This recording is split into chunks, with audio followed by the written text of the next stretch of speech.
So at the moment we are in Bridge, and in Bridge I am in my content area over here, and in the content area I have selected already my image. I have given it 5 stars, and now I'm going to double click in here and it will directly take me over to my camera raw side. Now I have CS5 and CS6. If I'm going to double click on here, it will directly take me into my beta version of CS6, which I don't want. I want to work in CS5, so what I'll do is press right click on here and it takes me into CS5 camera raw. Now if you have a JPEG and it's not taking you into camera raw, there's a small hint. You can also press right click here and say open in camera raw, and it will also be opened in camera raw. Alright, so let's do that, open in camera raw, and we will directly be taken into our raw converter. So now we're going to do our first raw conversion, and in this raw conversion I mostly play a little bit with my image. As I can see, I still have played already with my image, so what I'm going to do over here, go over to the right hand side and just say camera raw defaults, and this is pretty much the normal way we shot the image out of the camera, and this is our start.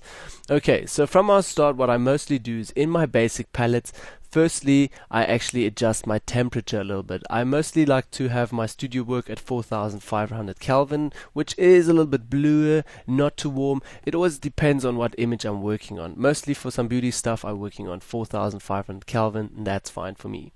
Then with the rest of my players, I can see that this image is a little bit bright, so I would play a little bit with my recovery, a little bit with blacks and contrast just to push this image a little bit. Basically what I'm doing in this raw conversion is just preparing my image a little bit and fixing a little bit everything on the exposure and contrast before taking it into Photoshop.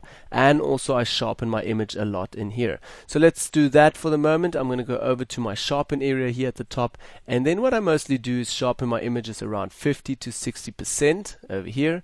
I mostly zoom in a little bit and see how sharp my image is already, if it needs even more sharpness or not. Then I mostly sharpen it up to 50% here, and then I take my radius down to say 0.5 or 0.6 over there.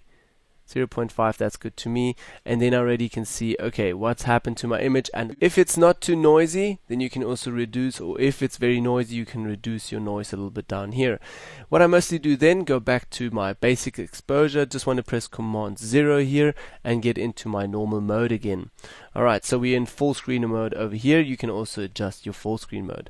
Then what I mostly do also, I just play with the recovery a little bit, like I said, so I can see this image is very, very bright. I didn't want it to be that bright. We have a lot of highlights here at the top, so I'm going to take the exposure to say -16. What I mostly do with my sliders, I just go all the way, see, okay, that's what it's giving me. It looks not that nice, so I'm playing a little bit what I want to get, what effect. And I'm going to take it to 17, that's good to me. Okay, then my blacks, also going to play a little bit with that. That's way too high, so I'm going to take it to say minus or just around 15%, 14 to 15%. Okay, then next step that I'll mostly do is just play with my brightness a bit, but not too much, but I'm fine with the brightness at the moment. And then I'm also going to play with my contrast just a little bit, see what it gives me. I just want to push these blacks a little bit actually, so just a little bit, that's fine to me already.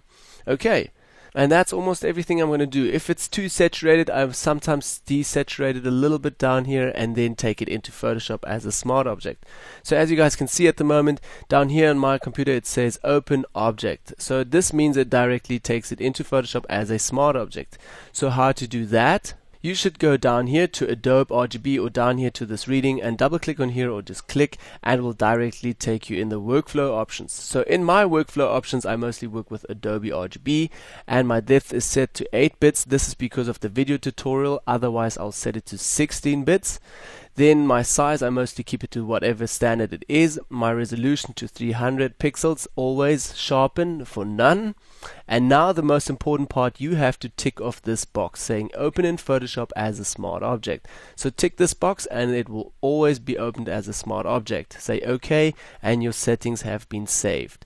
Now last step that I mostly do is just say open object and I go directly into Photoshop.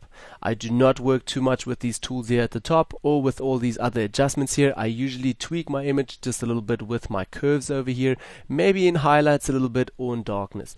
But now for the moment I'm happy with my image and I'm going to open that in Photoshop. So we're going to say open object, and now we're going to directly be taken over to Photoshop.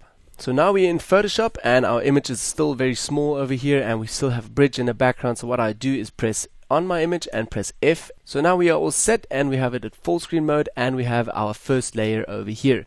And it is as a smart object. As you guys can see, the small thumbnail down here, this means it is a smart object. So what is this actually giving us? If we double click onto this small icon here, we can then go back into camera raw, adjust the image again. Say for instance, if I'm going to pull the recovery all the way up, say OK, and then we're going to go back into Photoshop and directly our image will be overtaken with the new setting from camera raw. So now our new adjustment has been overtaken and you can already go on from there. I don't want that, so I'm going to go back into my raw converter. So this smart object field helps you a little bit to go back and forth in your whole camera raw. Say OK and we're back into Photoshop.